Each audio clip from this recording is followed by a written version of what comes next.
नांदेड महाराष्ट्र राज्य मार्ग परिवहन महामंडळ एसटी डेपो नांदेड आगारातील एसटी मेकॅनिकल तथा महाराष्ट्र शासन पुरस्कार प्राप्त सामाजिक कार्यकर्ते श्री गुणवंत निसलवाड 37 वर्ष सेवा व चालक मुरहारी सोनकांबळे 27 वर्ष सेवा बजावून हे दोन कामगार कर्मचारी वयाचे 58 वर्ष पूर्ण करून प्रदीर्घ प्रवासी सेवेनंतर सेवानिवृत्त झाल्याबद्दल रामरापम आगार आस्थापनेकडून व आगार कष्टकरी कामगार कर्मचारी बंधू भगिनींच्या वतीने दिनांक 31 जानेवारी 2026 शनिवारी रोजी 11 वाजता त्यांचा हृदय सत्कार करून शुभेच्छा निरोप देण्यात आलाय। या कार्यक्रमाच्या अध्यक्षस्थानी विभाग नियंत्रक डॉक्टर चंद्रकांतराव वडसकर हे होते, तर प्रमुख अतिथी म्हणून विचारपीठावर विभागीय वाहतूक अधीक्षक तथा प्रभारी आगार व्यवस्थापक मिलिंद कुमार सोनाळे व मान्यवर उपस्थित होते। मी आज 31 जानेवारी 2026 रोजी या महाराष्ट्र राज्य मार्ग परिवहन महामंडळ या नांदेड विभागाच्या या नांदेड जिल्ह्याच्या राज्यपर्यंत नांदेड आगार अर्थात एसटी डेपो नांदेड आगार येथून मी प्रदीर्घ सेवा या प्रवास सेवेमध्ये देऊन उत्तमरित्या आज मी सेवानिवृत्त झालेलो आहोत। सेवापूर्ती निमित्त आज या राज्यपर्यंत नांदेड आगाराच्या संपूर्ण नांदेड आगाराच्या वतीने आस्थापनेच्या वतीने सर्व कष्टकरी माझे प्रिय कष्टकरी कामगार कर्मचारी बांधवांच्या वतीने या ठिकाणी आज माझा सत्कार करून मला निरोप द्या सत्कार केला त्यांनी, खूप त्याबद्दल त्यांचे सर्वांचे धन्यवाद देतो। आणि या प्रवासी सेवेमध्ये काम करीत असताना मला भरपूर पुरस्कार बरेच पुरस्कार सामाजिक क्षेत्रामधले आणि शासनाचे मिळालेले आहेत।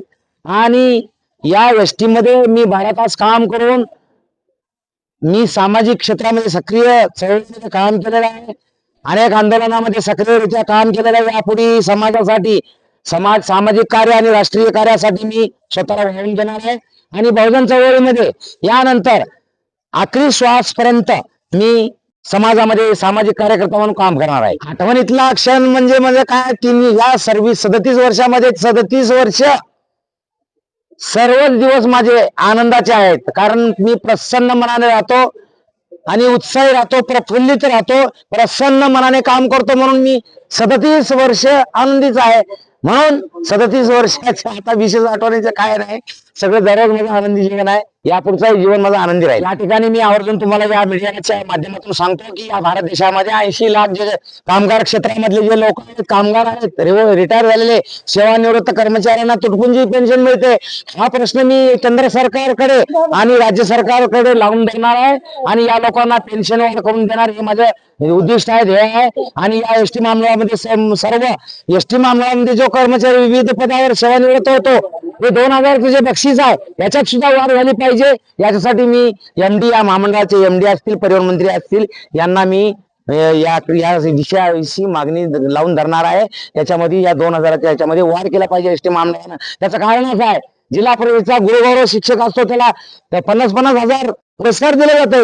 हे राज्य सरकारचे जे कर्मचारी आहेत जिल्हा स्तरावरचा पुरस्कार आला, खूप मोठी रक्कम आहे। मग एसटी महामंडळामध्ये एवढे योगदान आहे या प्रवासी सेवेमध्ये, या चालक वाहक यांत्रिकांचं कोणी पदावर काम करणाऱ्या कर्मचाऱ्यांचं ही 2000 जे बक्षीस आहे याच्यामध्ये सुद्धा वाढ होऊन मिनिमम कमीत कमी 5000 झाली पाहिजे, जास्तीत जास्त 10,000 एसटी कर्मचाऱ्यांना सेवानिवृत्त झाल्यावर बक्षीस म्हणून कोणत्याही हिसाबात न धरता त्याला धरत नाहीत, बक्षीस म्हणून मिळालं पाहिजे, ही मागणी राज्याचे परिवहन मंत्री आणि राज्याचे महाव्यवस्थापक महामंडळाचे एमडी यांच्याकडे करणार आहे।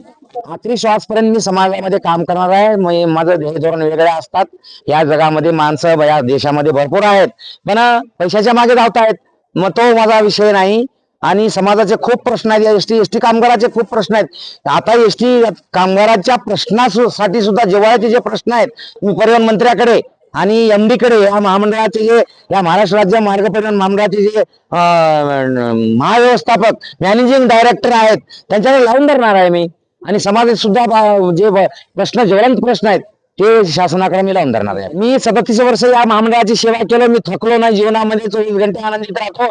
37 वर्षामध्ये प्रफुल्लित आनंदित एकदम प्रसन्न मनानं मी काम केलेलं आहे, जीवन जगलेलं आहे। वैयक्तिक जीवन सुद्धा अनेक माझ्यावर संकट आले, पण मी कधीच हार मानली नाही, कधी माघार घेतली नाही, अनेक संकटांना मी संघर्ष केला आहे। एसटी महामंडळामध्ये मी सुट्ट्या घेऊन समाजकार्य केलं नाही, एसटी महामंडळाचे 37 वर्ष सलग ड्युटी करून उर्वरित फावल्या वेळामध्ये समाजकार्य केलेलं आहे, मी आनंदी आहे। म्हणून मी आता भाषणामध्ये माझे 2 शब्द वापरले की मला रिटायर व्हायला असं वाटत नाही, अजून 100 वर्ष आणि किती वर्ष 100 गाडी मेंटेनन्स करतो, अजून किती वर्ष महामंडळाची नोकरी करू शकतो. मी थकलोच नाही. त्याचं एकच सार, एकच त्याचं म्हणजे मी थकलोच नाही आणि थकणारही नाही आखरी श्वासपर्यंत. त्या एसटी मध्ये काम करीत असताना कुटुंबाचा सुद्धा 50% वाटा असतो आपल्या घरच्यांचा, पत्नीचा असेल, मुलाबाळांचा असेल, सोन्यांचा असेल. त्यांनी आपल्या वेळेवर आपला टिफिन डब्बा म्हणा, जेवणाची सोय सगळी घरगुती म्हणजे असेल ते केल्यानं मन प्रसन्न असल्यावरच आपण ड्युटीला येतो. म्हणून संसारामध्ये जीवन जगत असताना घरच्यांचा सुद्धा 50% या सेवापूर्ती निमित्त, सेवापूर्तीमध्ये माझ्या घरच्यांचा 50% वाटा आहे असं मी मानतो, असं मी समजतो. म्हणून मी प्रसन्न आहे, प्रफुल्लित आहे, उत्साही राहणार. उर्वरित आयुष्य जे आहे माझं वय 60 आहे, माझं वय आता 60 आहे. उर्वरित आयुष्य बोनस म्हणून मी जगणार आहे, उत्साही जगणार आहे. समाजामध्ये काम करत असताना भरपूर आनंद मिळतोय, तो आनंद कुठं आपण खरेदी आणू शकत नाही. म्हणून एवढं बोलतो, थांबतो. धन्यवाद. जय महाराष्ट्र, जय भीम, जय संविधान, जय भारत, जय सेवापूर्ती. थँक्यू.